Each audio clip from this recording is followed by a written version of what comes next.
Good morning student, class 12 subject physics 4th unit 2nd chapter. आज topic हमारे पास है LC oscillation.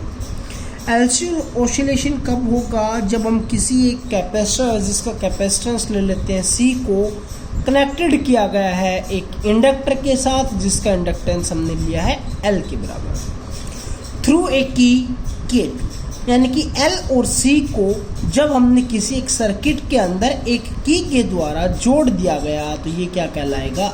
LC oscillation. ठीक है, तो सबसे पहले इस डायग्राम को देखिए। मैंने यहाँ पर एक इंडक्टर लिया है, एक इंडक्टर को एक कैपेसिटर को के साथ कनेक्ट कर दिया और एक की के द्वारा उस की का नाम ले लिया मैंने K2। अब इस कैपेसिटर के अक्रॉस मैंने एक बैटरी या सेल को कनेक्ट किया है और वहाँ पर भी एक की दूसरी और यूज की है, वो हमारे पास है की K1। ठीक है, तो एनर्जी स्टोर्ड की अगर हम बात करें कैपेसिटर के अक्रॉस तो वो हमारे पास किसकी इक्वल होती है? फर्स्ट यूनिट के अंदर हमने पढ़ा था UE that is equals to Q²/2C। लेकिन जब हम energy stored in the inductor की बात करते हैं तो हमारे पास इंडक्टर के अंदर एनर्जी कितनी स्टोर होती है? That is equals to half LI का स्क्वायर की इक्वल होती है।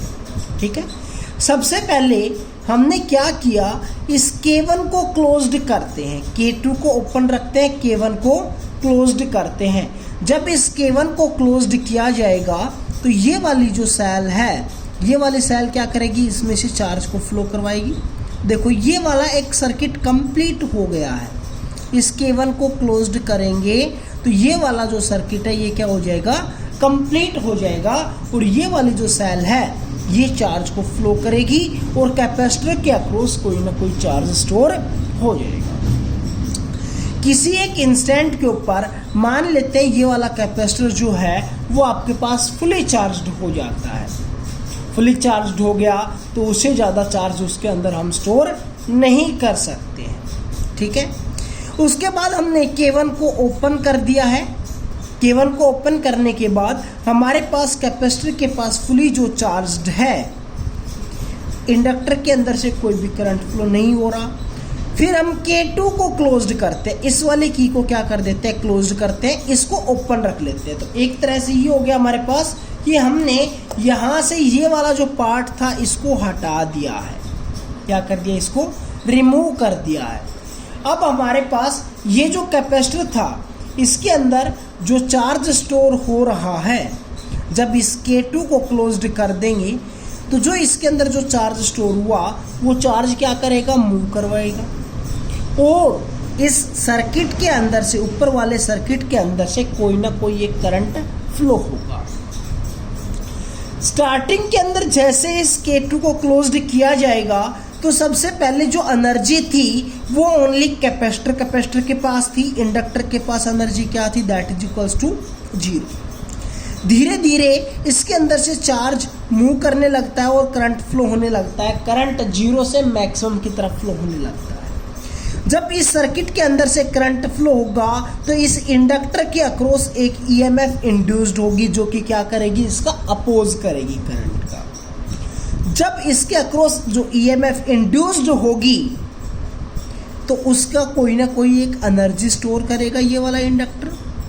जो एनर्जी स्टोर करेगा वो हमारे पास किसके इक्वल होगी? हाफ LI का स्क्वायर। तो इसके अंदर से चार्ज रिमूव होता जा रहा है, डिक्रीज होता जा रहा है और इसके अंदर जो एनर्जी है वो स्टोर होती हुई जा रही है।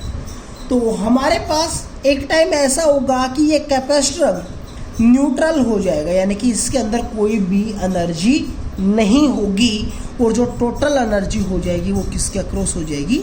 इंडक्टर के अक्रॉस।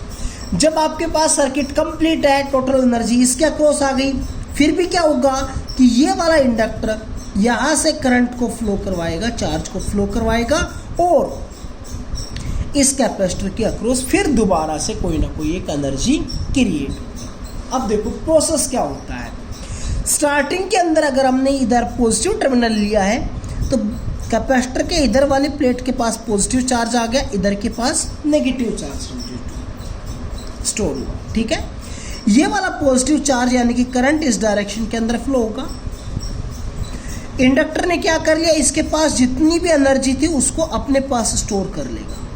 अब इंडक्टर हो गया फुली चार्ज, कैपेसिटर के ऊपर कोई भी चार्ज नहीं है।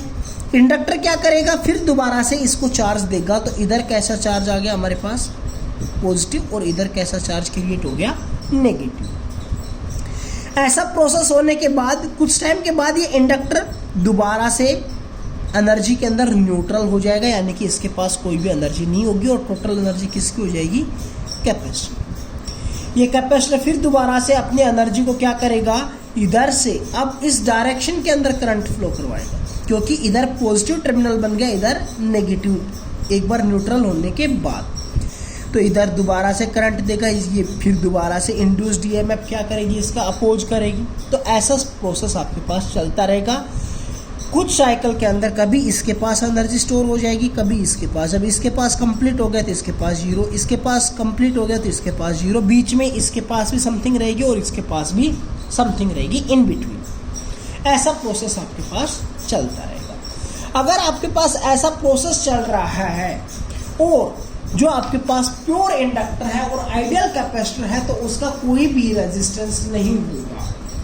कोई भी रेजिस्टेंस का मतलब रिएक्टेंस वहां पर कोई भी नहीं होगा इंडक्टर का और कैपेसिटर का।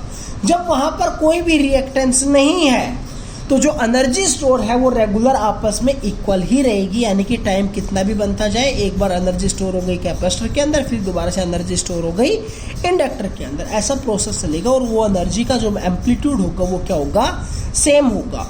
और जहाँ पर एम्पलीट्यूड सेम होगा तो हम वहाँ पर ये कह सकते हैं कि वहाँ पर जो ऑसिलेशन होगा वो कैसा कहलाएगा, अनडैम्प्ड ऑसिलेशन कहलाएगा।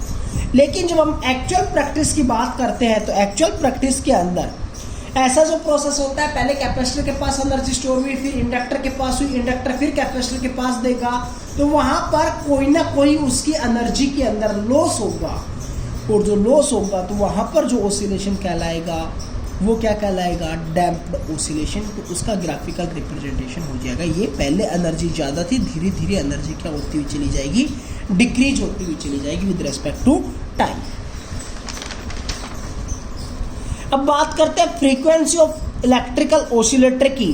तो हमने यहाँ पर दो पॉइंट्स मान लिए, एक मान लिया ए और एक मान लिया बी। ए के ऊपर जब ये स्टार्टिंग के अंदर हमने ये वाला कैपेसिटर जब चार्ज देगा तो इसके पास पॉजिटिव पोटेंशियल होगा, इसके पास नेगेटिव।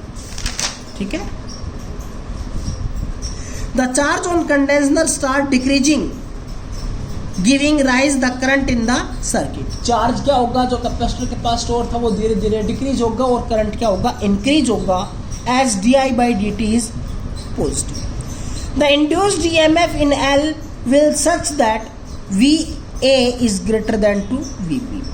जब हम दोनों के पास जो एनर्जी स्टोर की बात करेंगे तो वो किसके इक्वल होगी, दैट इज इक्वल्स टू, एक में से जो दूसरे वाले के जो एनर्जी स्टोर सब्ट्रैक्ट करेंगे तो हमारे पास किसके इक्वल होगी, दैट इज इक्वल्स टू 0। लेकिन चार्ज डिक्रीज हो रहा है, करंट इंक्रीज हो रहा है, तो I that is equals to dq by dt होता है। लेकिन यहाँ पर रिवर्स रेशियो हो रहा है, चार्ज डिक्रीज करंट इंक्रीज, इसलिए क्या हो जाएगा, I that is equals to minus dq by dt। ठीक है। ये वाली वैल्यू हम इस इक्वेशन के अंदर पुट करते हैं, then q by c plus L D I by D T already present था, और I की जगह पर dq by dt आप लिख सकते हो। यानी कि ये हो गया q by c plus L second derivative of charge. और अगर हम सेकंड डेरिवेटिव ऑफ चार्ज को कंपेयर करते हैं एक सिंपल इस इक्वेशन के साथ, second derivative of x with respect to dt square plus omega square x that is equals to 0, तो ये हमारे पास जर्नल इक्वेशन होती है सिंपल हार्मोनिक ऑसिलेटर। वहां से अगर हम रिप्लेस कर दे x को q के साथ और ओमेगा को, ओमेगा स्क्वायर को 1/LC के साथ, तो हमारे पास बनेगी omega square that is equals to 1/LC, then omega that is equals to 1/√LC। और ओमेगा को आप लिख सकते हैं 2 पाई न्यू के बराबर। तो यहाँ से न्यू की वैल्यू क्या आ जाएगी, 2 पाई को इधर भेजेंगे डिवाइड में 1/2 पाई √L/C। तो ये हो जाएगी उसकी frequency electrical oscillator. Thank you.